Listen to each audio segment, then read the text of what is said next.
ताई तुम्ही प्रार्थना करा सुरुवातीची. पवित्र पवित्र अतिमोल्या पवित्र परमेश्वर महानाच्या देवा सामर्थ्य परमेश्वरा आम्हा सर्वांना बाप्पा या ठिकाणी बाप्पा कुठल्या प्रकारची योजना नसताना एकत्र केलंस तुला गौरवण्यासाठी उचलण्यासाठी महान मोठा दिलास तुला धन्यवाद आणि गौरव. पवित्र परमेश्वरा दासांचा येण्याचा प्रवास स्वीकारत केला बरोबर त्यांच्या येण्याची मार्ग मोकळे केले वाहनाचं चालक चालक झालं पवित्र परमेश्वरा आणि त्यांना बाप्पा परमेश्वरा नगर या ठिकाणातून बाप्पा औरंगाबाद या ठिकाणापर्यंत बाबा सुखरूप घेऊन आला तुला धन्यवाद आणि गौरव. पवित्र परमेश्वरा आता आम्ही जे काही वचन असतो बाप्पा ते वचन बाप्पा आम्हाला समजदार मनात करून तुझ्या तोडी मंडळात पवित्र परमेश्वरा आणि बाप्पा सेवक जो काही संदेश पाठवतील पवित्र परमेश्वरा तुझ्या आत्म्याच्या प्रेरणेने तो संदेश पाठवते पवित्र परमेश्वरा. सेवकांचं मुख असू दे पवित्र परमेश्वरा शब्द मात्र तुझे असू दे पवित्र परमेश्वरा. मानाच्या देवा परमेश्वर कामासाठी बाप्पा प्रभू परमेश्वरा स्वर्गीय मायला पाठवते पवित्र परमेश्वरा आणि खरोखर बाप्पा आम्हाला ते आध्यात्मिक बाप्पा अन्नाने तृप्त कर पवित्र परमेश्वरा. खरोखर बाप्पा प्रभू परमेश्वरा ज्ञान बुद्धी तू कर आणि खरोखर बाप्पा जे वचन होईल ते समजदार मनांत करून ज्याप्रकारे चालण्यास कृती करण्यास तो आम्हाला साई आणि मदत कर. दारूकडे बोलते बाबा तुझ्याच मार्गात चालण्यास साई मदत कर बाप्पा. खरोखर बाप्पा तुझं येणं जवळ आले पवित्र परमेश्वरा. खरोखर आम्ही सावध राहिलं पाहिजे पवित्र परमेश्वरा आणि खरोखर बाप्पा सासूद राहिलं पाहिजे पवित्र परमेश्वरा. यासाठी आम्हाला सहाय्य कर मदत कर बाप्पा. खरोखर या जगातील सर्व काही नष्ट होणार आहे पवित्र परमेश्वरा परंतु तुझ्या वचनाचे काना मात्र देखील घडणार नाही पवित्र परमेश्वरा. तेच वचन बाप्पा प्रभू परमेश्वरा तो आम्हासाठी तुझे तोडगी मांडा पाठवले पवित्र परमेश्वरा. खरोखर बाप्पा प्रभू परमेश्वरा तुझ्या आत्म्याच्या प्रेरणेने सेवकास चालव पवित्र परमेश्वरा. या ठिकाणी पहिले बसलेल्या पहिली भावांचा तू ताबा घे सर्वांचं मन अंतकरण तू कर पवित्र परमेश्वरा. या कुटुंबातील हर एक कम्युनिटी तुझ्या पवित्र नावात तू काढून टाक. सर्व प्रकारची अशुद्धता तुझ्या पवित्र नावात काढून टाक आणि खरोखर बाप्पा हे कुटुंब ठेवलेल्या दिव्याप्रमाणे तू कर पवित्र परमेश्वरा. सेवकांचं देखील कुटुंब परिवार तू आशीर्वादित असं कर पवित्र परमेश्वरा. त्यांच्या वृद्ध आईला बाप्पा तुझ्या बाप्पा स्पर्श करून बाप्पा त्यांच्या हाडामासाला तुझं सर्व पूर्ण पवित्र परमेश्वरा. खरोखर दास बाप्पा तन मन धन नवची सेवा करतात त्यांचं प्रतिफळ त्यांना देणारं जीवन बाप तू आहेस पवित्र परमेश्वरा. खरोखर बाप्पा त्यांच्याद्वारे बाप्पा महान असं कार्य तू घडून आणत आहेस तुला धन्यवाद आणि गौरव पवित्र परमेश्वरा. सेवक ज्या ज्या ठिकाणी बाप्पा तुझी बाप्पा शुभ वर्तमान गाजवण्यासाठी जातात पवित्र परमेश्वरा त्या त्या ठिकाणी बाप्पा त्यांचा तू ताबा घे बाप्पा प्रभू परमेश्वरा. आणि खरोखर बाप्पा आत्म्याच्या द्वारे बाप्पा त्यांना बोलण्यास तू मोकळी दे पवित्र परमेश्वरा. आणि खरोखर बाप्पा प्रभू परमेश्वरा या जगामध्ये ज्या ज्या ठिकाणी तुझे विश्वासणारे बाप्पा तुझे बाप्पा निवडलेले लोक आहेत त्या त्या ठिकाणी बाप्पा त्यांचा तू साकार कर. ज्या ज्या ठिकाणी बाप्पा तुझ्या लेकरांनी बाप्पा लेकरं दुःखात क्लेशात आहेत पवित्र परमेश्वरा त्यांना त्यातून सोडव पवित्र परमेश्वरा. आणि खरोखर बाप्पा प्रभू परमेश्वरा तुझ्या नावाचा गौरव होऊ दे पवित्र प्रभू मानाच्या देवा. खरोखर बाप्पा तो अनेक सेवक संदेशाच्याद्वारे बोलणारा जीवन बाप आहे बाप्पा आणि खरोखर बाप्पा आमच्या सोबत संगती राहणारा महान परमेश्वर तू आहे बाप्पा. खरोखर त्या मिश्रामधून बाप्पा तुझे लेकर तू बाहेर काढलेस पवित्र परमेश्वरा. त्यांच्यासाठी तुझी बाप्पा एक योजना तयार केलीस पवित्र परमेश्वरा. आणि खरोखर बाप्पा समोर बाप्पा तांबडं समुद्र असताना देखील बाप्पा पवित्र प्रभू ते पाणी बाप्पा तू राशीसारखं उभा केलंस पवित्र परमेश्वरा. खरोखर बाप्पा प्रभू परमेश्वरा महान असा देव तू आहेस बाप्पा. आणि खरोखर बाप्पा हे जग देखील आम्हासाठी मिसर आहे पवित्र परमेश्वरा. तू ह्या मिसरातून आम्हाला वेगळं केलं तुला धन्यवाद आणि गौरव. तू आमच्या संगती सोबती आहेस पवित्र परमेश्वरा. खरोखर बाप्पा रविवारची झालेली आराधना आणि बाप्पा जो विधी होता प्रभू भोजन विधी बाप्पा तो आशीर्वादित केला सेवकांचं येणं तो आशीर्वादित केलं बाप्पा. आणि खरोखर बाप्पा आम्हा सर्वांना तो सहाय्य पुरवलं तुला धन्यवाद आणि गौरव पवित्र परमेश्वरा. खरोखर बाप्पा बालेश्वराचा कळप नगरचा कळप बाप्पा वडिलाचा कळप कोल्हापूरचा कळप तिसऱ्याचा कळप तू आशीर्वादित कर. या जगगण बाप्पा त्यांचे कुटुंब मंडळीतील विश्वासणारे तू आशीर्वादित कर पवित्र परमेश्वरा. आणि खरोखर बाप्पा प्रभू परमेश्वरा तू आमच्या सोबती आहेस. खरोखर बाप्पा तुझ्या नावाला धन्यवाद आणि गौरव पवित्र परमेश्वरा. तो आम्हाला सहाय्य कर मदत कर ज्ञान बुद्धी शक्ती सामर्थ्याने भर.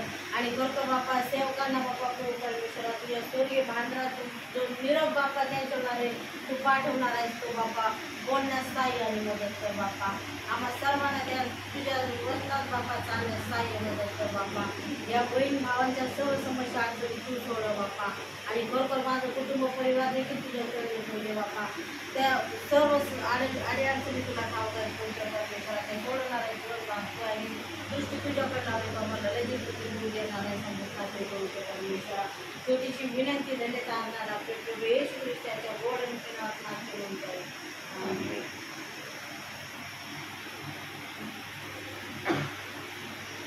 प्रभूच्या नावाला धन्यवाद देतो प्रियांनो की आपला देवबाप चांगला आहे आणि तो चांगलंच करतो. प्रियांनो, अंतिम समयामध्ये देवबाप्पाने आता आमची बहीण प्रार्थना करत होती, हे बघा ज्या व्यक्तीशी पवित्र आत्मा बोलतो ना त्याच व्यक्तीला प्रभूची सेवा करता येणार आहे. ज्याला पवित्र आत्मा बोलत नाही ना त्या व्यक्तीकडून सेवा जशी पाहिजे तशी देव होऊ देणार नाही. तुमच्यामध्ये पवित्र आत्मा आहे का नाही याची प्रथम खात्री आम्हाला असली पाहिजे. आणि ज्याच्याबरोबर पवित्र आत्मा आहे ना त्याच्या बघा एक वचन काढा, लोककृत शुभवर्तमान 21वा अध्याय. फक्त वचन काढायला मला मदत करा पटपट. 21वा अध्याय 18वं वचन, म्हणजे पवित्र आत्म्याचा विचार नीट उठला पाहिजे. 18 तरी तुमच्या मस्तकाच्या एका केसाचाही नाश होणार नाही. बस ही आहे पवित्र आत्म्याची गॅरंटी, सेवकासाठी पण विश्वासणाऱ्यासाठी पण. पवित्र आत्मा फक्त सेवकाची काळजी घेतो आणि विश्वासणाऱ्याकडे दुर्लक्ष करतो असा पवित्र आत्मा नाही. परंतु अंतिम समयामध्ये अतिशय खेदाची गोष्ट तुम्हा आम्हाला दिसणार आहे. हे बघा, कुणी बोलून दाखवतं, कोणी बोलून दाखवित नाही, हा माणसाचा स्वभाव आहे. परंतु पवित्र आत्मा असा आहे, तो लपवित नाही, तो खरं सांगायला घाबरत नाही आणि येणाऱ्या गोष्टीविषयी आपली भविष्यवाणी आपल्या सेवकाच्या मुखातून प्रगट करायला देखील त्याला कोणाची परवानगी लागत नाही. प्रियांनो, हे पवित्र शास्त्र जर आम्ही ध्यान देऊन या पवित्र शास्त्राचा मनन जर केलं ना, पहिलं पवित्र शास्त्राचं मनन करणं गरजेचं आहे. आता तुम्ही म्हणता मनन म्हणजे पवित्र शास्त्राचं काय मनन करायचं? देव बाप्पाने आम्हाला पवित्र शास्त्र का दिलं? विश्वास ठेवल्यावर जर स्वर्गात जायचं अनुमती वचनात दिलेली आहे, मग देव बाप्पाला एवढं पवित्र शास्त्र आमच्या सपूर्त करण्याची काय इच्छा होती? काय कारण होतं? ज्यांना याचं कारण मिळेल ना त्या व्यक्तीला स्वर्गात जायला काही एक अडचण होणार नाही. प्रियांनो, आज पवित्र आत्म्याला ना विश्वासणारे आणि सेवक इतकं हलक्यामध्ये घेऊन राहिलेत ना, त्यांना वाटतं पवित्र आत्मा म्हणजे काय, तो नुसता आमच्या मागच यायला आतुर झालेला आहे. पवित्र आत्मा असा नाही आहे. पवित्र आत्मा जर असा असता ना तर देव बाप्पाला हे पवित्र शास्त्र द्यायची गरजच पडली नसते आम्हाला. तो म्हणला असता कशाला द्यायचं पवित्र शास्त्र, मी सदोदित यांच्याबरोबर आहे, मग यांना या पवित्र शास्त्रातून वाचायचं कशाला कष्ट देऊ मी? प्रियांनो, पवित्र आत्मा मिळावा आम्हाला म्हणून हे पवित्र शास्त्र देण्यात आलं आहे. याच्यात आम्ही जर पाहिलं, याच्यातलं ऐकलं, याच्याप्रमाणे वागलो तर पवित्र आत्मा आमच्याबरोबर संगती करील. आणि पवित्र आत्म्याचा सर्वात मोठा स्वभाव काय आहे? तो प्रीती करणारा आहे. तो भेदभाव नाही करीत. देवाच्या पवित्र आत्म्याजवळ भेदभाव नाही आहे. आज तुमची आमची प्रीती बघा कशी आहे. आम्ही पण प्रीती करतो, असं नाही देवाने आम्हाला बिगर प्रीतीचं ठेवलंय, पण आमची प्रीती मर्यादित प्रीती आहे. आमची प्रीती माणसाचं तोंड पाहून काम करणारी प्रीती आहे. सर्वच जण असं करतात असं नाही, आणि सर्वच जण करत नाही असं पण नाही. पण आमच्या प्रीतीची परिभाषा काय आहे ती तुम्हाला समजत आहे. प्रियांनो, आणखी एक वचन काढा. मत्तेकृत शुभवर्तमान 5वा अध्याय 48वे वचन बघा. तिथं एक शब्द सांगितला आहे, यास्तव जसा तुमचा स्वर्गीय पिता पूर्ण आहे तसे तुम्ही पूर्ण व्हा. किती जण पूर्ण होण्याची तयारी करत येतात.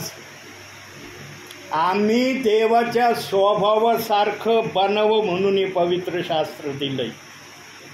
नाही तर हे पवित्र शास्त्र द्यायची प्रभूला काही गरज नव्हती. त्याच्या नावावर विश्वास ठेवला डायरेक्ट आम्ही स्वर्गात जाऊ शकत होतो. पण देवाने पाहिलं, काय पाहिलं? एदेन बागेमध्येच मनुष्याला प्रभू परमेश्वरांनी तपासलं. आणि तिथं एदेन बागेत जेव्हा मनुष्याला प्रभू परमेश्वरांनी तपासलं तेव्हा प्रभू परमेश्वराला मनुष्याविषयी एकच गुण दिसला. काय गुण दिसला? मनुष्याला देवाच्या ऐकण्यापेक्षा स्वतःच्या इच्छेने करणं जास्त पसंत आहे, म्हणून आदामाने ते फळ खाल्लं. नाही तर आदामाने फळ खाल्लं नसतं बरं का. आज आमच्या विश्वासणाऱ्यांना हे देखील माहीत नाही की एदेन बागेमध्ये आदामाने कितव्या वर्षी फळ खाल्लं. अनेक विश्वासणाऱ्यांना माहीत नाही. ते म्हणतात खाल्लं, कधीतरी खाल्लंय, पण आम्हाला माहीत नाही. बायबलमध्ये स्पष्टरित्या सांगितलंय आदामाने कितव्या वर्षी फळ खाल्लं. बघूया आता आपण, तो विचार देव बाप्पांनी दिला. बघू आदामाने कितव्या वर्षी फळ खाल्लं. उत्पत्तीचं पुस्तक 5वा अध्याय 5वंच वचन. खणखणीत आवाजात वाचा, याच्यात रेकॉर्डिंग झाली पाहिजे. आदाम एकंदर 930 वर्ष जगला, मग तो मरण पावला. आदाम किती वर्ष जागला? 930 वर्ष. 930 वर्ष. अजून एक वचन काढा. 2 पेत्र 3रा अध्याय 8वं वचन. 2 पेत्र 3रा अध्याय 8वं वचन.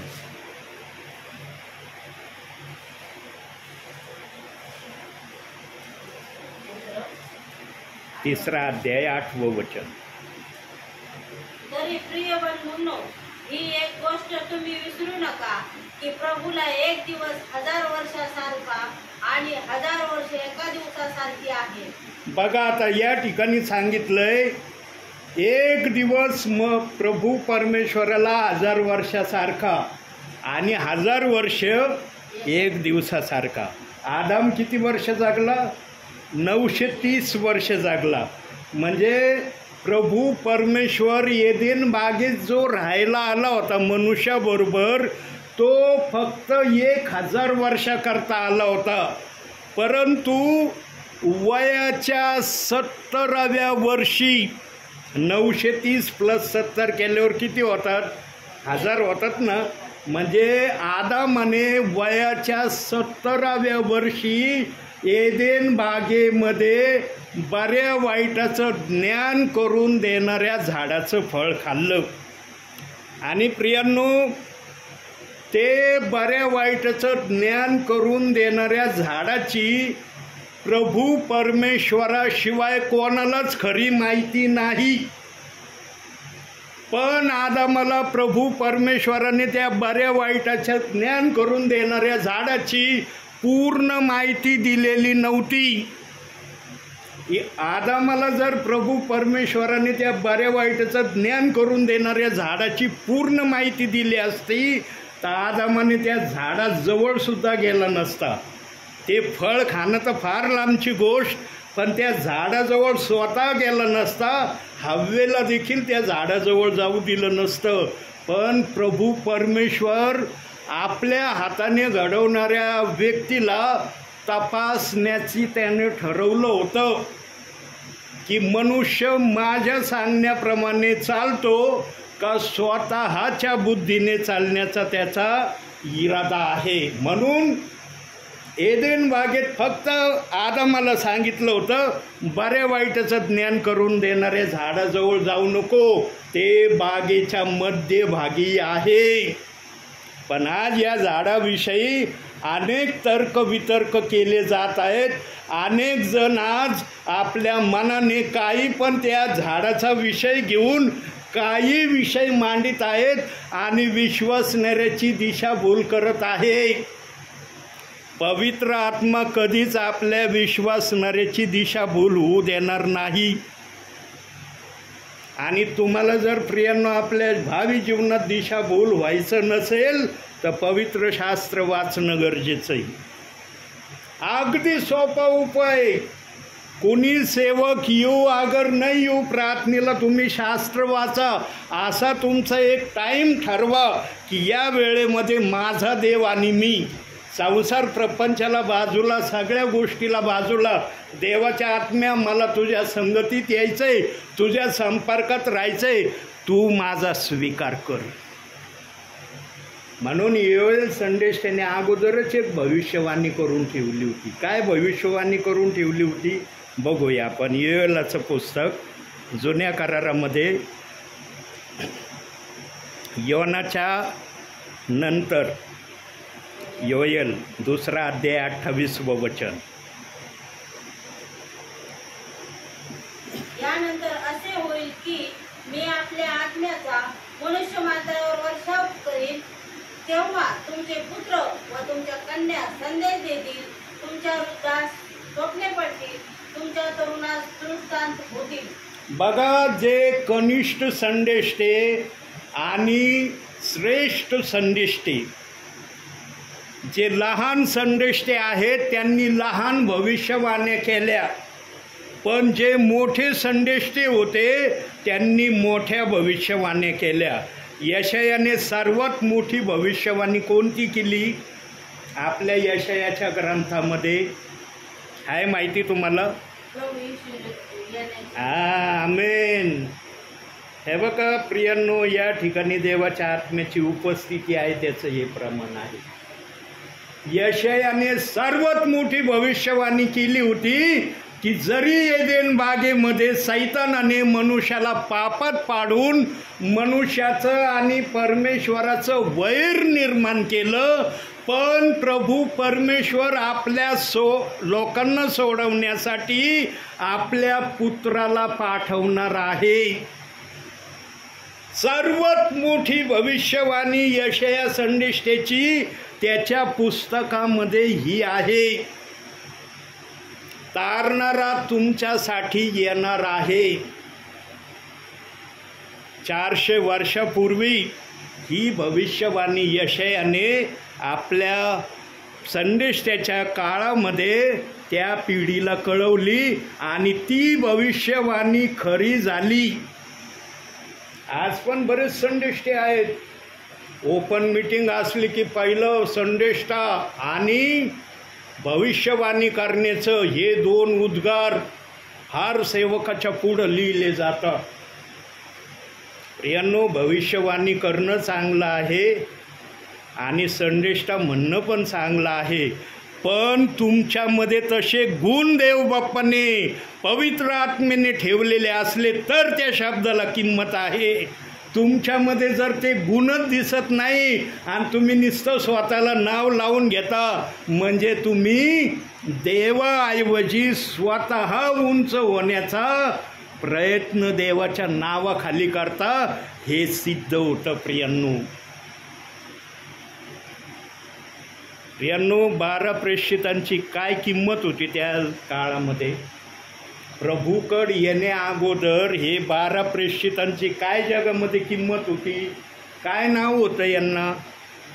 जे पण त्या 12 जणांकडे पाहत असतील त्या समयामध्ये ते काय म्हणत असतील? अहो मासे धरणारे येते. त्यांची ओळख काय होती?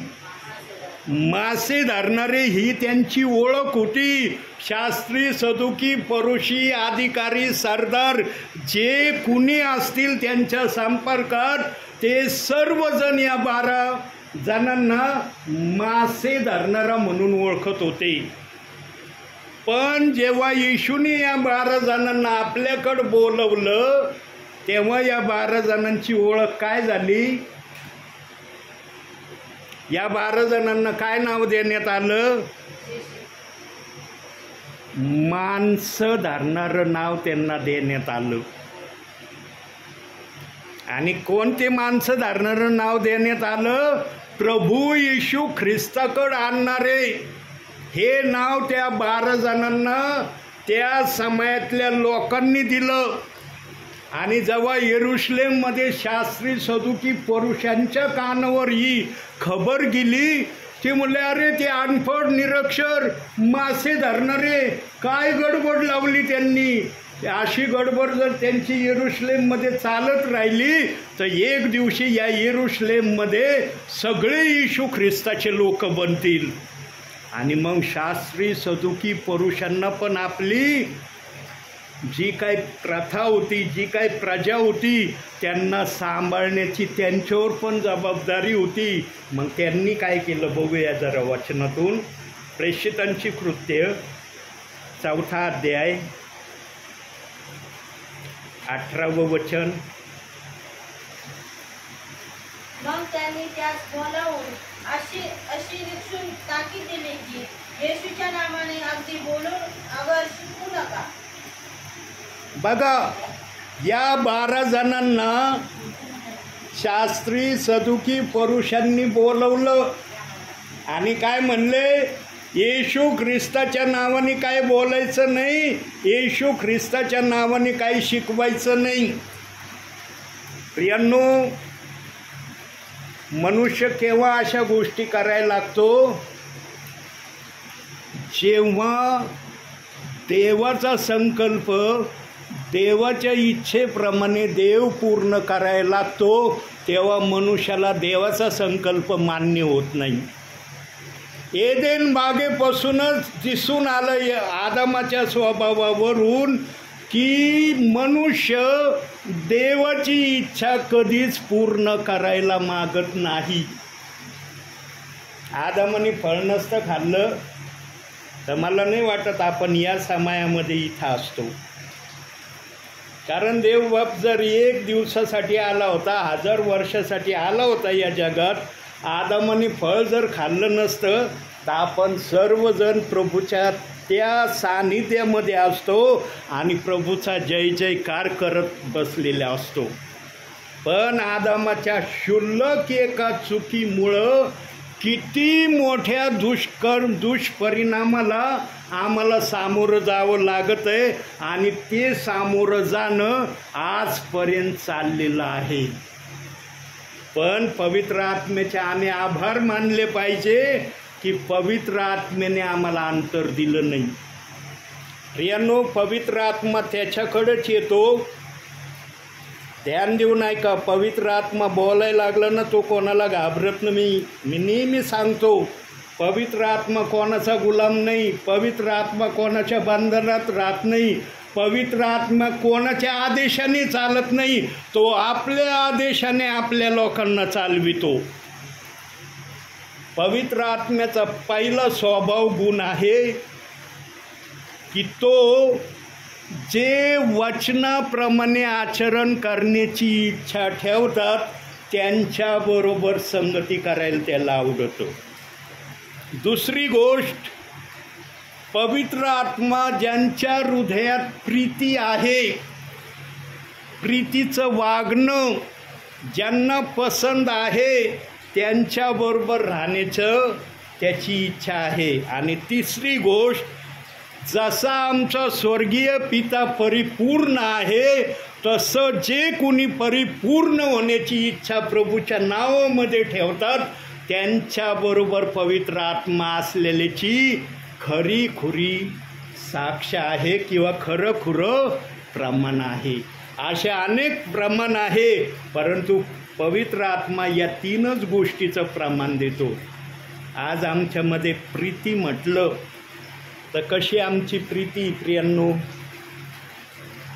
हे बघा, पवित्र आत्मा जे पण सांगतो ना, भावी जीवनामध्ये तुम्ही सुधरावं, प्रभूच्या स्वरूपाचं बनावं, प्रभूला मान्य होणारे तुम्ही व्यक्ती बनावं, म्हणून पवित्र आत्मा एखाद्या विषयात हात घालतो, ते प्रगट करतो. प्रियांनो, आता मागील दिवसामध्ये माऊली सभागृहामध्ये अशा एका दासाचा संदेश मी ऐकला. खरंच दास असावेत तर असे असावेत. हजारो दासापेक्षा ना 5 दास जर असले ना ते प्रभूला मान्य आहे. हजारो दासांची प्रभूला काही गरज नाही आहे. पण आज ना हजारो दास निर्माण करण्याचा हरेकाच्या डोक्यात नुसतं चाललंय. ज्याला त्याला नुसतं बायबल कॉलेज ओपन करायचं आणि बायबल कॉलेज सुरू करायची ओढ लागली. अरे तुम्ही वचनाप्रमाणे जर वागले ना, बायबल कॉलेजची पण गरज नाही. 12 शिष्य कोणत्या बायबल कॉलेजचं ट्रेनिंग घेऊन आले होते? सांगा ना, कोणत्या बायबल कॉलेजला गेले होते 12 शिष्य? जगाची उलटापालट केली त्यांनी. आज हजारो बायबल कॉलेज आहे, पण एकाही पाळखाच्या नावावर एखाद्या एरियाची सोडा गल्लीची उलटापालट करण्याचं त्याच्या नावावर नाही.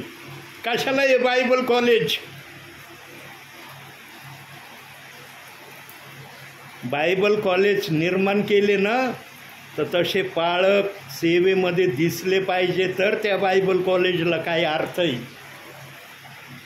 जर तुम्ही एवढे बायबल कॉलेज डेव्हलप करता आणि त्याच्यातून जर काहीच समोर येत नाही परिणाम, कशाला ते बायबल कॉलेज? आणि जे प्रेषित 2:38ची खरी सेवा करतात त्यांना दोष लावणारे हे सगळ्यांचे कानं भरून ठेवलेत. प्रेषित 2:38 वचनवाला म्हणलं ना की ओनली जीसस, सांगायची गरजच पडत नाही.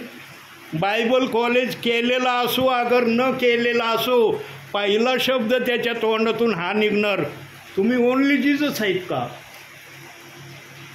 त्यांनी ते पाठ केलंय का त्यांना कुणी सांगितलंय? कसं त्यांच्या मनात ध्यानात आलंय सांगता येत नाही. प्रियांनो, वचनाला दोष देऊन उपयोग काय? वचनाला दोष दिला जाणं होईन का स्वर्गामध्ये? होईन जाणं स्वर्गामध्ये वचनाला दोष दिल्यावर? रोजपणे वचनाला दोष देतात आणि म्हणतात आम्ही प्रभूचे लोक आहेत, स्वर्गात जाणार आहे. खात्रीने प्रभू स्वर्गात घेणार नाही त्यांना, अजिबात घेणार नाही.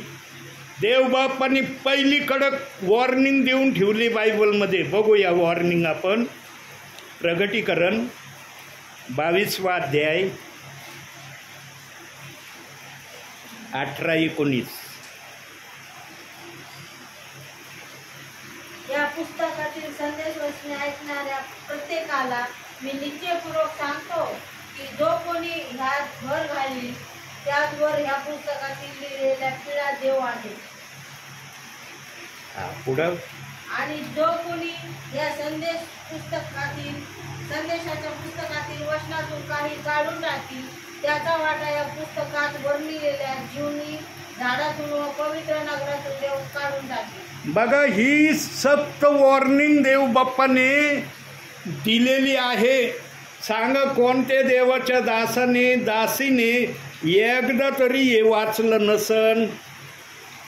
जे बायबल वाचणारे असतील त्यांनी निश्चित एकदा तरी हे वाचन केलेलं असेल.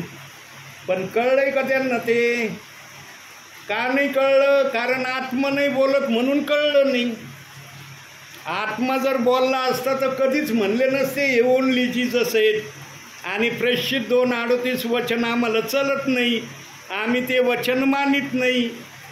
काही काही तर इतके भयानक देवाचे दास आहेत प्रियांनो, अशा भयानक दासांपर्यंत माझं देव बाप्पांनी जाणं केलं. इतके चिडले प्रियांनो, ते इतके चिडले, ते काय सांगावं तुम्हाला. पवित्र आत्मा मला बोलायला लावतोय म्हणून मी बोलू राहिलो. इतके चिडले प्रियांनो ते, की त्यांना क्षणभर असं वाटलं असेल की आम्ही दास नाहीत म्हणून. इतके चिडले प्रेषित 2:38 वचनाला धरून, आणि माझ्याशी त्यांनी वार्तालाप केला. काही जण म्हणले, ब्रदर आम्हाला पालकांच्या संपर्कातून तोडायसाठी तुम्ही या वचनाचं आम्हाला सांगायला लागले का? अहो, हे वचन काय माणसाला तोडण्याचं वचन आहे का? मला पालकांपासून वेगळं करण्यासाठी मला हे वचन सांगता काय ब्रदर तुम्ही? मी कधीच हे वचन मान्य नाही करणार. आणि प्रियांनो, जेव्हा मी देवाच्या आत्म्याला म्हणलं, देवाच्या आत्म्या मला कोणत्या ठिकाणी तू घेऊन जातो, मला त्याच ठिकाणी घेऊन जा ज्या ठिकाणी तुझा सन्मान होईल.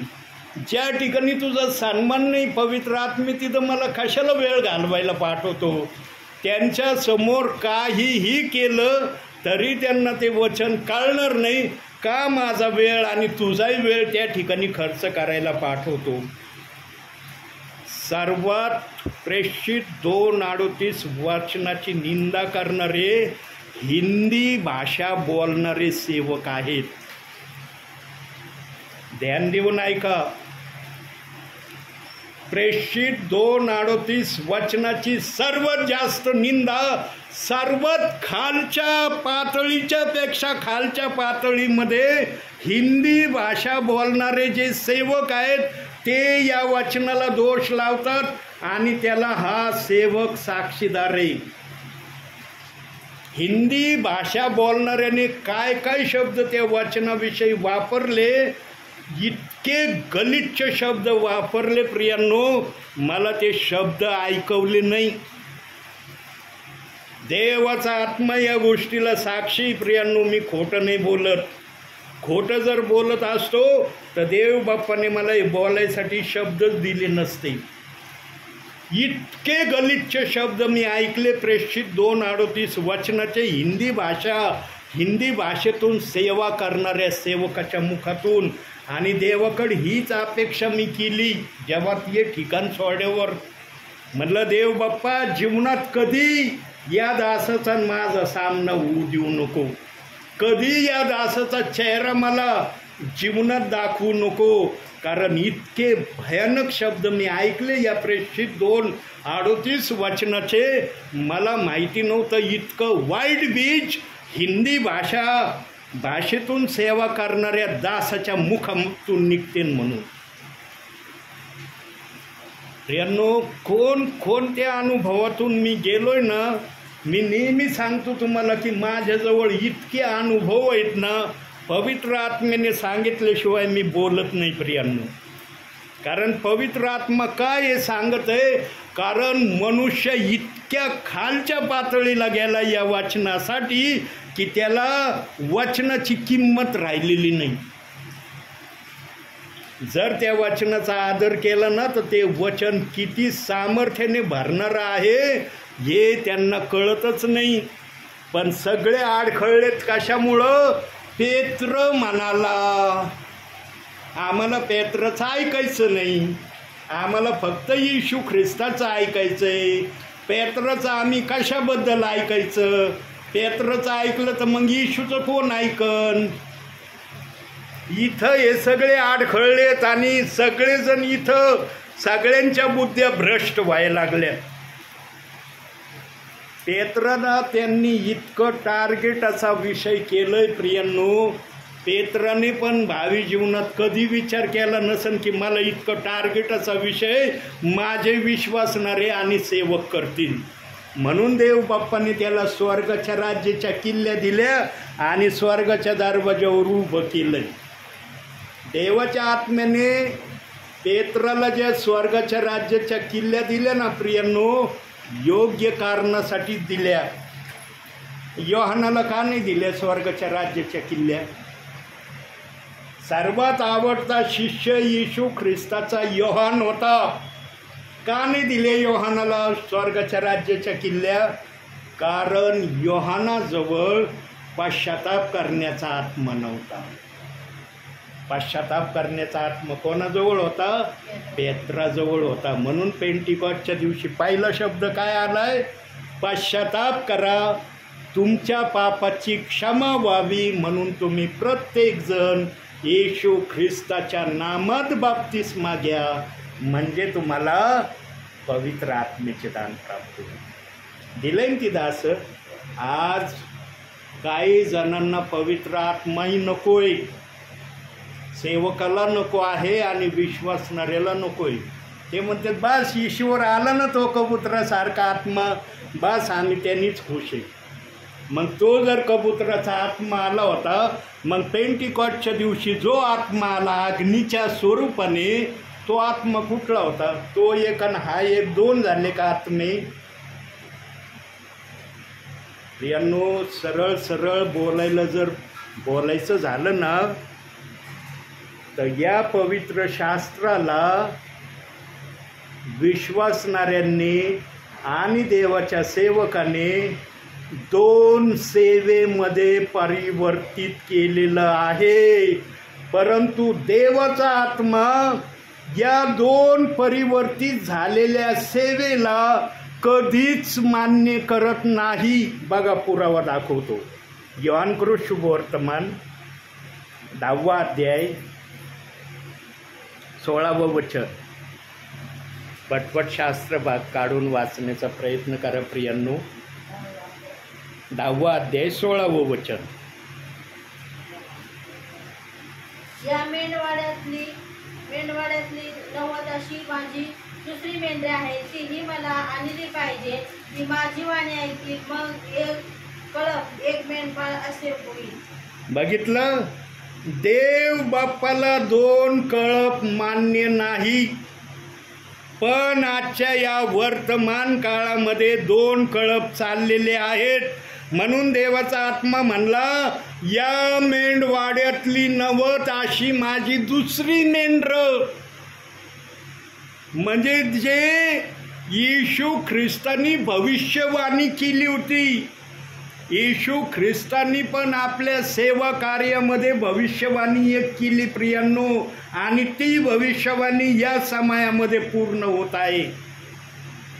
येशू ख्रिस्तानी भविष्यवाणी केली नाही असं नाही. येशूनी एकच भविष्यवाणी त्याच्या सेवा कार्यामध्ये केली, एकच. आजाऱ्यांना तर त्यांनी डायरेक्टली बरं केलं, पण त्याने पण एक भविष्यवाणी केली. काय भविष्यवाणी केली? बघा, दाखवतो. योहानकृत शुभवर्तमान 14वा अध्याय 16वं वचन. मी पित्याला विनंती करेन, मग तो तुम्हाला दुसरा कैवारी म्हणजे सत्याचा आत्मा देईल, त्याने तुम्हा बरोबर सदा सर्वदा राहावे म्हणून. बस, ही एवढीच एक भविष्यवाणी येशू ख्रिस्ताने आपल्या सेवा कार्यामध्ये केली, आणि ती भविष्यवाणी पेंटिकॉस्टच्या दिवशी अग्नीच्या जीवांनी उतरली. 120 जणांवर ती अग्नीची जीभ उतरली असं बायबल सांगतं. आणि त्या 120 अग्नीच्या जीभा ज्या आल्या, त्या 120 अग्नीच्या जीवांनी अनेक अग्नींच्या जीवा निर्माण केल्या. ती 120 अग्नीच्या जीवा तेवढेच आज या भूतलावर आहेत असं नाही. अनेक अग्नीच्या जीवा तयार झालेल्या आहेत. ज्यांच्या जवळ पेंटिकॉस्टच्या दिवसानंतरचा जो पवित्र आत्मा आलेला आहे, त्यांच्यामध्येच ती अग्नीची जीभ आहे. म्हणून योहान देखील बाप्तिस्मा करण्या अगोदर काय बोलत होता? मी तुमचा पाण्याने बाप्तिस्मा करतो खरा, पण माझ्या मागून जो येणार आहे तो तुमचा अग्नीने आणि पवित्र आत्म्याने बाप्तिस्मा करीन. पवित्र आत्म्याने म्हणजे पवित्र अग्नीची जीभ, याचा बाप्तिस्मा तो करील. आज अनेकांजवळ हा पवित्र अग्नीची जीभ जी म्हणतात हा नाही आहे, पवित्र आत्मा हा नाही आहे त्यांच्याजवळ. सांगा, ज्यांच्याजवळ पवित्र आत्मा असेल तो वचनाला दोष लावेल का? पवित्र आत्मा म्हणन का वचनाला दोष लाव? किती सोपं गणित आहे प्रियांनो. एकदम सोपी भाषा आहे, लहान मुलासारखी भाषा आहे. जर तुम्ही वचनाला दोष लावता तर तुम्ही कसे प्रभूमध्ये चालता ओळखा तुम्हीच.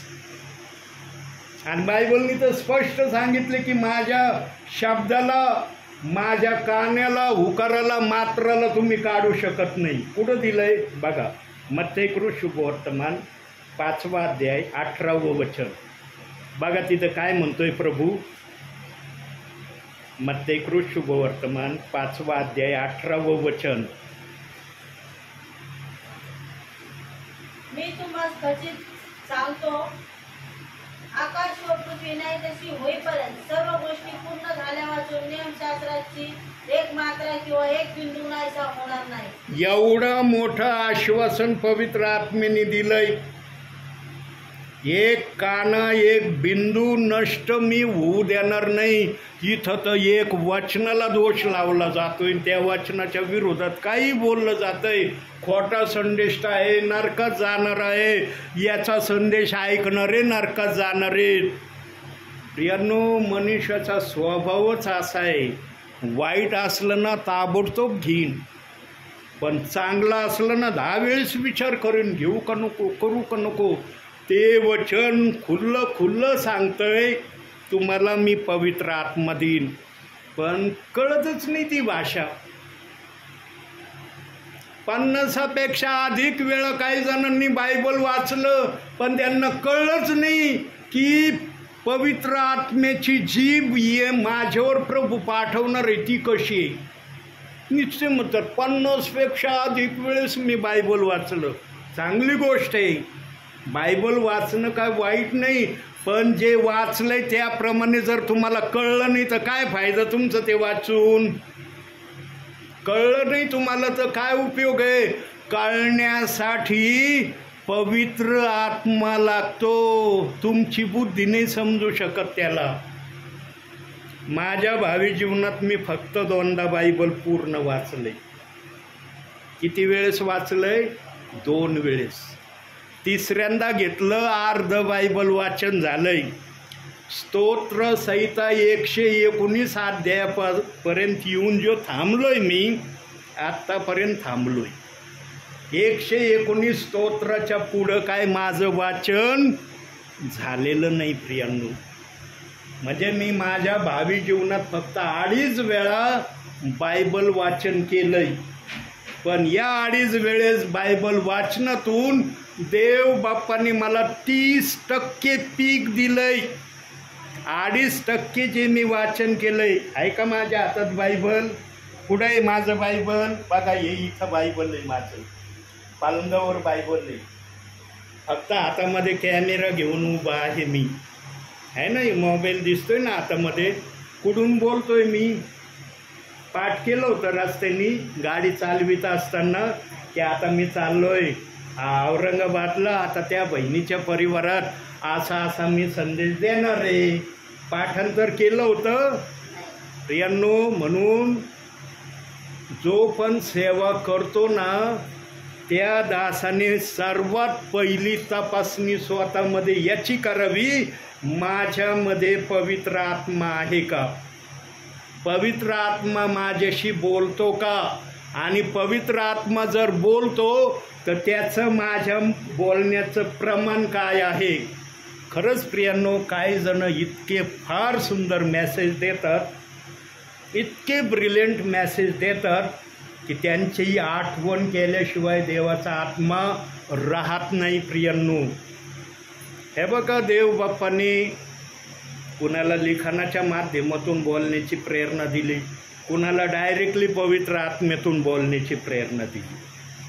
मला डायरेक्टली देव बाप्पाने त्याच्या आत्म्यातून बोलण्याची प्रेरणा दिली. का दिली? हे बघा, आम्ही ना कोणाशी जरी बोललो नाही ना हरकत नाही, आम्ही देवाशी कायम बोलणारे असलं पाहिजे.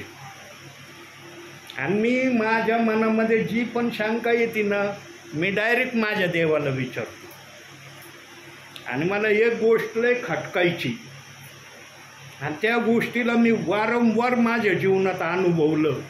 म्हणलं राव, मी एवढी मेहनत घेतो, एवढे कष्ट घेतो, संदेश तयार करताना अगोदर प्रार्थना करतो मी की देव बाप्पा, मी संदेश तयार करायला बसलो, मला सहाय्य कर. एवढी मेहनत घेऊन पण जेव्हा मी उभा राहतो संदेश द्यायला, तेव्हा त्या वहीतला संदेश मी तेवढा सांगत नाही जेवढा मी तयार केला. का बरं हे असं होतंय माझ्याबरोबर? आणि जेव्हा वारंवार हे माझ्या प्रत्ययास आलं, तेव्हा मी देव बाप्पाला म्हटलं, देव बाप्पा, मी एवढे कष्ट घेतोय, तू तर म्हणतो प्रभू मध्ये तुमचे श्रम व्यर्थ नाही. मग माझे संदेश तयार करण्याचे श्रम मला व्यर्थ होत असलेले दिसू लागलेत. आम्ही कोणाला जरी आमच्या मनातला विचार नाही ना सांगितला प्रियांनो, हरकत नाही, पण आम्ही देवाला आमच्या मनातला विचार सांगितल्याशिवाय कधीच राहिलं नाही पाहिजे. मग तो कोणताही विचार असू द्या, कसलाही विचार असू द्या, शारीरिक असू द्या, आत्मिक असू द्या, देव बाप्पाला जो लाजतो ना, त्याच्यासारखा दुर्दैवी कुणी नाही. देवाला कशाबद्दल लाजायचं प्रियांनो? हळू सांगा तुम्ही, कुणाला ऐकायला जाईना असं बोलू नका, एकदम हळू बोला. देवाला तुम्हालाच कळलं पाहिजे की मी काय बोलतोय. पण आज काही जण देवाला सुद्धा सांगत नाही. जे देवाला सांगत नाही ना प्रियांनो, मग त्यांच्या आत्मिक जीवनामध्ये वाढ होत नाही. तुम्हाला जर आपल्या जीवनामध्ये आत्मिक वाढ बघायची असली ना, कोणाला सांगू नका, पण देवाला तर सांगा ना. देवाला सांगितलं कधीतरी त्याला दया येईल तुमची ऐकून ऐकून, आणि तो तुम्हाला उत्तर देईल. मी देवाला म्हणलं, देव बाप्पा, एवढा संदेश मी तयार करतो, जेव्हा उभा राहतो तेव्हा निम्मा पण संदेश माझ्या वहीतला नाही येत, दुसराच संदेश माझ्या मुखातून येतोय. मग हा मी तयार करतोय कशासाठी? मला याचं उत्तरच पाहिजे. आणि मला जर उत्तर नाही दिलं तर माझ्या हृदयामध्ये या शंकेचं जाळं दिवसांदिवस वाढतच राहील. मग देव बाप्पांनी पाहिलं की माझा दास फार तळमळीने ही गोष्ट मला विचारतोय. मग एक दिवशी देव बाप्पांनी मला दाखवलं. काय दाखवलं? डायरेक्ट मला 12 प्रेषितांकडे नेलं प्रभूच्या आत्म्याने, आणि मला म्हणला, बाळा, हे 12 प्रेषित निरक्षर अनफड होते, पण यांनी जगाची उलटा पालट केली. हे संदेश तयार करत होते का? म्हणलं, यांना लिहिता वाचताच येत नव्हतं, तर हे संदेश कधी तयार करायचे? पण म्हणे यांच्या नावावर काय आहे? म्हणलं, जगाची उलटा पालट यांच्या नावावर शब्द दिलाय.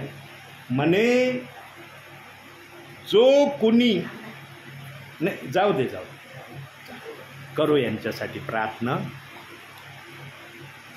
जो कुणी माझ्यावर अवलंबून राहून सेवेला जाईल, त्याला सेवेमध्ये कोणत्याच गोष्टीची कमतरता मी पडू देणार नाही. 12 प्रेषित फक्त काय करायचे? प्रार्थना करायचे आणि सेवेला बाहेर निघायचे.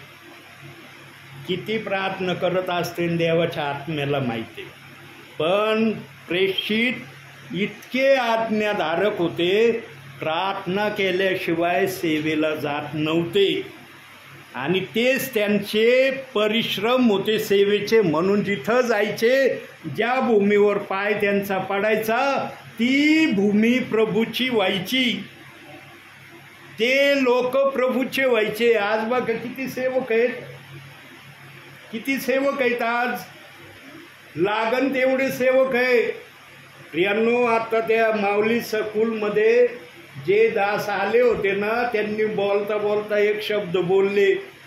म्हणे, आज सेवकाच्या नावावर गल्लीचं परिवर्तन, गल्लीची उलटा पालट करण्याचं त्यांच्या नावावर नाही. इतका मला त्यांचा शब्द तो आवडला. म्हणलं, खरं बोलतात हे दास. आम्ही साधी आमची गल्ली जर बदलू शकत नाही प्रियांनो, 12 प्रेषितांनी तर जगाची उलटा पालट केली. ते संदेश तयार करत नव्हते. तू पण बाळा संदेश तयार करतो काही मी बोलतो त्याच्यातून, काही मी माझं सांगतो का, कारण माझी इच्छा आहे की तू माझ्या इच्छेवर सेवा करावी. आणि जेव्हा देवाने मला सांगितलं माझ्या इच्छेवर तू सेवा करावी, त्या दिवसापासून मी संदेश तयार करणं बंद केलंय प्रियांनो. आत्तापर्यंत ना मी कोणाचा संदेश लिहून घेत नाही प्रियांनो. मी कधीच कोणाचा संदेश लिहून नाही घेत. का नाही लिहून घेत? कारण ते त्यांनी तयार केलेलं भोजन आहे. पवित्र आत्मेने त्यांना दिलेलं तरी भोजन आहे. ते त्यांच्यासाठी आहे की त्यांच्याद्वारे तो आपल्या विश्वासणाऱ्यांना ते देणार आहे. आम्ही नेहमी फ्रेश भोजन खायची अपेक्षा करतो ना. आम्ही बघा, तुमचं माइंड फ्रेश होण्यासाठी ताजं जेवण खाण्याची आम्ही अपेक्षा करतो ना. आम्हाला शिळं आवडतं का? शिळ्याला आम्ही पसंत करतो का? वाईट वाटून घेऊ नका, त्याचं मर्म समजा प्रियांनो. हे बघा, जो सेवक असेल ना त्याने नेहमी फ्रेश भोजन तयार करावं. फ्रेश भोजनामध्ये खरी मजा आहे. पवित्र आत्मा त्या फ्रेश भोजनातून फ्रेश बोलण्याची तयारी ठेवतो. मी म्हणत नाही की बाकीच्या याच्यातून देवबाप्पा बोलत नाही. देवाला जर वाटलं तर देवबाप्पा त्याच्यातूनही बोलल, पण नेहमी आम्ही ताजेची अपेक्षा करावी. ताजं ऐकतात ना, ताजा मानना दिसते का हातात माझ्या काही? यांनो, पवित्र आत्म्याची हीच ओळख आहे की माझ्या दासामध्ये मी आहे. माझ्यामध्ये पवित्र आत्मा नसतं ना तर इथपर्यंत औरंगाबादपर्यंत मी आलोच नसतो. मला कॉन्फिडेंट आहे की माझ्यामध्ये पवित्र आत्मा आहे आणि तो माझ्यातून बोलतो. परंतु प्रियांनो, ते म्हणतात ना, निंदा करणाऱ्याचे घरे असावे शेजारी शेजारी, काहीतरी म्हणतात ना. निंदा ज्याची होईल ना तो जास्त देवाच्या नजरेमध्ये आदरणीय असतो. निंदा झालीच पाहिजे सेवकाची. मी तर म्हणतो जगामध्ये जेवढे सेवक आहेत ना त्यांची निंदा झालीच पाहिजे. कारण निंदा झाली तर ते सोन्यासारखे चमकणार आहे. निंदा फक्त प्रभूंनी केली नाही पाहिजे. ध्यानात ठेवा, निंदा प्रभूंनी नाही केली पाहिजे की हा माझा सेवक नाही म्हणून. बाकी जगातले म्हणू द्या काही, पण मनातलं सांगणारे ते सेवकच नाहीत, हे असेच आहेत, XYZ आहे वगैरे वगैरे, काही बोलू द्या. देवाने तुमच्या विरोधात असं उद्गार नाही काढले पाहिजे. देवाने काढले, संपले तुम्ही. कारण चालवणारा कोण आहे? तो चालवणार आहे. तुमची स्थिती गरिबीची आहे का आमिरीची हे देवबाप बघत नाही. देवाचं गरिबी आमिरी बघणं कसं आहे माहिती आहे का? ज्याच्याजवळ देवाचं वचन आहे ना तो धनवान नाही. ज्याच्याजवळ देवाचं वचन नाही ना तो सर्वात गरीब आहे. मग जगीत त्याला किती पण असू द्या, काही किंमत नाही त्याची. म्हणून देव म्हणला, जगात काही आणलं नाही, जगातून तुम्ही काही घेऊन जाणार नाही. पण हे वचन घेऊन जातान का नाही? म्हणून 24 तासामध्ये एकदा तरी बायबल वाचन करत जा. 2 उदाहरणं सांगणार आणि आता थांबणार मी या ठिकाणी. यहूदा इस्करियोतला स्वर्गात जाण्याची संधी होती, पण यहूदा इस्करियोतनी स्वर्गात जाण्याची संधी आपल्या इच्छेमुळं, मोहामुळं गमावली. पण जेव्हा त्याला ज्या इच्छेचा अनुताप झाला, पस्तावा झाला, तेव्हा वेळ निघून गेली होती. मनुष्याच्या जीवनात असंच आहे प्रियांनो. वेळेचा सदुपयोग जो करेल ना तोच आशीर्वादित राहील. जो वेळेचा सदुपयोग करणार नाही ना त्याच्या जीवनामध्ये दुरुपयोग झाल्याशिवाय पण त्याला राहणार नाही. म्हणून तुम्हाला दुरुपयोगात चालायचं आहे का सदुपयोगात चालायचं आहे याचं प्रमाण हे बायबल तुम्हाला शिकवतं. म्हणून हे वाचणं गरजेचं आहे. ध्यान देऊन वाचणं गरजेचं आहे. न तर पुढं पाठ आणि मागं सपाट. काय फायदा त्या बायबल वाचनाचा? 30% का होईना तुम्हाला बायबल जर समजलं ना प्रियांनो तुम्ही देवाचं बायबल वाचणारे प्रियजन, प्रिय मुलं मुली आहात असं देव तुम्हाला म्हणेल. पण अनेक जण आज असं करत नाही प्रियांनो. पालकांनी सांगितलंय, ब्रदरांनी सांगितलं म्हणून वाचायचं. त्यांच्या डोक्यात विचार घेऊन वाचलं ना, मग तो दुष्ट जो बसलाय ना त्याला तर सगळ्या गोष्टीची खबर आहे. कोणत्या विश्वासणाऱ्याच्या डोक्यामध्ये काय विचार चाललाय. प्रियांनो, जेव्हा विश्वासणाऱ्याला सैतानाचं मत कळलं ना की सैतानाला पण किती वाईट गोष्टी त्याच्या डोक्यामध्ये आहेत, तेव्हा विश्वासणारा ध्यान देऊन बायबल वाचेल. काही जण फक्त भावनाविषयी सैतानाला बोलतात. मग सैतान पण म्हणतो मंदिराच्या बाहेर निघ, मग तुला दाखवतो माझा तडाखा काय. मंदिरात आहे तो पण मला काही नाही करता येत, कारण तिथं पवित्र आत्मा आहे आणि पवित्र आत्म्याला मी काही करू शकत नाही. तू मंदिराच्या बाहेर निघ, जरा रोडनी ये, मग तुला दाखवतो काय. प्रियांनो, आम्ही तेच बोललं पाहिजे जे देवाला मान्य. काही जण ना सैतानाच्या विरोधात इतकं बोलतात ना, मग सैतान पण फटके दिल्याशिवाय राहत नाही. असे मोहपाशन असे संकट आणतो ना, कारण देवाला म्हणून बायबलमध्ये सांगितलंय व्यर्थ बडबड करू नको. व्यर्थ बडबड कोणती माहिती का? सैतानाच्या विरोधात व्यर्थ बडबड करू नका. सैतानाला बघायला आहे ना प्रभू, कशाला तुम्ही सैतानाशी सामना करता. प्रभू बघन ना ते सैतानाला, तुम्ही फक्त प्रभू सांगतोय ते बघा ना. प्रभू सांगतोय ते ऐका, बाकीचं सोडून द्या. प्रभू पाहिन ते सैतानाला काय करायचं. पण यांना वाटतं मी येशूच्या नावात आलो म्हणजे राजच झालो. असं वागू नये प्रियांनो. सैतानाला कंट्रोल करायचं काम ना प्रभूचं आहे, आमचं नाही. पण आम्ही जाणून बुजून हात घालितो. सैतान जाणून बुजून ना आगीमध्ये हात घालीत नाही, पण आजचे सेवक जाणून बुजून सैतानाला डवचित येत आणि आगीत हात घालीत येत आणि पोळत येत. मग देव म्हणतो आगीत हात घालू नका. आगीत हात मी घालीन, तुम्ही घालू नका. मी तुम्हाला त्या आगीपासून सुरक्षित केलंय ना, कशाला आगीत हात घालिता. शद्रक मेषक अबेदनोगोवर आग आली होती, देवाने सुरक्षित केलं. का केलं? कारण त्यांनी आगीत हात घातला नव्हता, पण त्यांच्यावर आग आणली होती नबुकदनेस्सर राजाने. नबुकदनेस्सर राजाला वाटलं आगीने हे भस्म होते, पण देव म्हणला हे माझे 3 दास आहे, यांचा केस देखील मी जळू नाही देणार. प्रियांनो, आम्ही जाणून बुजून कधीच आगीत हात घालू नये. पण काही सेवकांना जाणून बुजून आगीत हात घालायची सवय आहे. म्हणून सेवेमध्ये निरनिराळ्या गोष्टी त्यांना अनुभवास मिळतात. आम्ही तेच केलं पाहिजे प्रियांनो, जे देवाला आवडतं. कधी कधी आम्ही भावनाविषयीनं देवाच्या पुढं जाण्याचा प्रयत्न करतो. कधीच देवाच्या पुढं जाऊ नका, देवाच्या मागं राहा. मेंढपाळ नेहमी पुढं असतो, मेंढरं मागं असतात. बघितलं का मेंढरं पुढं आहे आणि मेंढपाळ मागं आहे? बघितलं का एखादा मेंढरं राखणारा? तो म्हणतो मेंढरांनो पुढं चला, मी मागं चलतो तुमच्या. मेंढपाळ मेंढरांना रस्ता दाखवतो, इकडून चला, इकडं धोका आहे, तिकडं धोका आहे. मग तो काठी इशारा देतो त्यांना. कशाला काठी असते त्यांच्या हातात? प्रियांनो, जसं मेंढपाळाचं उदाहरण आहे ना, हेच आत्मिक जीवनाचं उदाहरण आम्ही घेतलं पाहिजे. येशू आमचा मेंढपाळ आहे ना, तर तो सांगन तेच आम्ही ऐकायचं. आम्ही आमच्या मनाने काही नाही करायचं.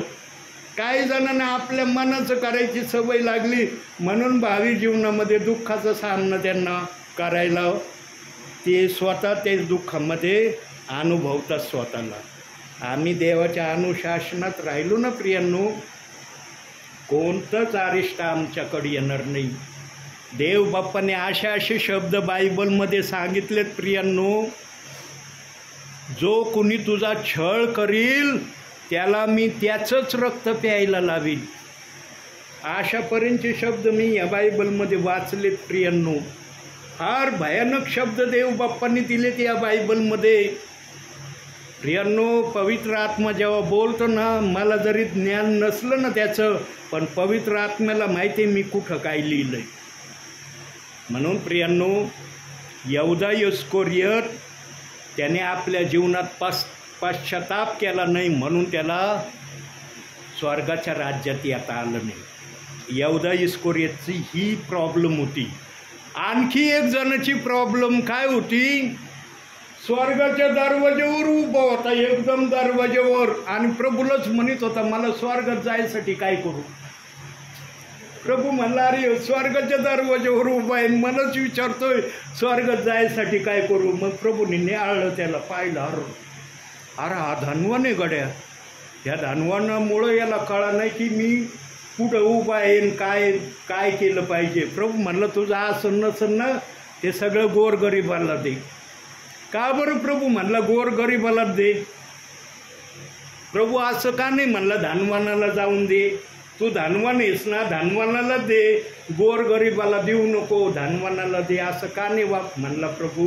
कारण गोरगरिबाला दिल्यावर सर्वात मोठे आशीर्वाद प्रभूकडून त्यांना रिलीज होतात. म्हणून त्या धनवानाला प्रभू म्हणला तुझा आसन नसन ते गोरगरिबाला दे, माझ्या मागं ये, म्हणजे तुझं स्वर्गात जाणं होईल.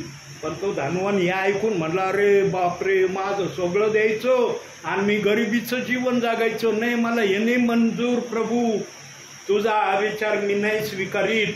आणि प्रभूंनी पाहिलं याला हे करण्याची इच्छा नाही, म्हणून त्याला स्वर्गामध्ये येता नाही आलं. धनवानाची सर्वात मोठी आडकाठी काय माहिती का, त्याचं धन नाही. आणि आता हे धन आपल्या विश्वासणाऱ्यांमध्ये पण आडकाठी व्हायला लागलंय. हे धन इतरांमध्ये नाही, आपल्या विश्वासणाऱ्यांमध्ये पण आडकाठीचा विषय व्हायला लागलंय. प्रियांनो, जीवनामध्ये कधीच धनावर प्रेम करू नका. जीवनामध्ये फक्त पवित्र शास्त्रावर प्रेम करा आणि पवित्र शास्त्र जे प्रभूंनी दिलंय त्याच्यावर प्रेम करा. बघा तुमचं भावी जीवन एकदम सुखासमाधानामध्ये प्रभूमध्ये जाईल. प्रियांनो, गरीब व्यक्ती तो आहे ज्याला वचन कळत नाही, वचन माहिती नाही, त्याच्यासारखं गरीब व्यक्ती कोणी नाही बरं का. बायबलचा आत्मा हेच सांगतो, प्रगटीकरण 3:17 हेच सांगितलंय, ज्याच्याजवळ देवाचा शब्द नाही तो उघडा वागडा दीन दरिद्री दुबळा आहे, पण ज्याच्याजवळ देवाचं वचन आहे तो सर्वात मोठा धनवान आहे. आज तुम्ही ठरवा प्रियांनो, तुम्हाला कोणतं धनवान व्हायचं आहे, शारीरिक धनवान व्हायचं आहे का आत्मिक धनवान व्हायचं आहे. आत्मिक जर धनवान व्हायचं असेल प्रियांनो, तर पवित्र शास्त्र वाचल्याशिवाय कोणत्याही दिवसाला समाप्त होऊ देऊ नका. वाचन करतात तुम्ही पवित्र शास्त्राचं? प्रियांनो, वाचन करत असले धन्यवाद, पण आणखी एक प्रभू सांगतोय त्याबरोबर, वाचन करताना याचं परीक्षण करा स्वतः की मी जे वाचन करत आहे ते मला पवित्र आत्मा समजावून सांगतोय का. जर पवित्र आत्मा ते समजावून सांगत नसला, विनंती करा त्याला, देव बाप्पा मला कमीत कमी 30 पट तरी कळण एवढं मला दे.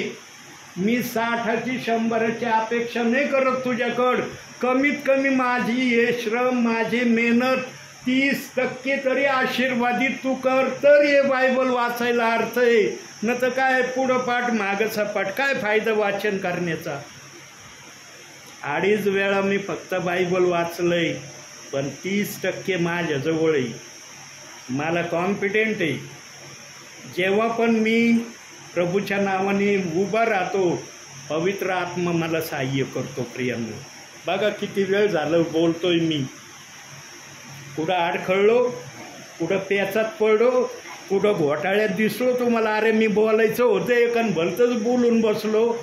पवित्र आत्मा कधीच गलत बोलत नाही, पवित्र आत्मा कधीच अडखळत नाही, पवित्र आत्मा कधीच कोणत्या व्यक्तीला घोटाळ्यातही पाडत नाही.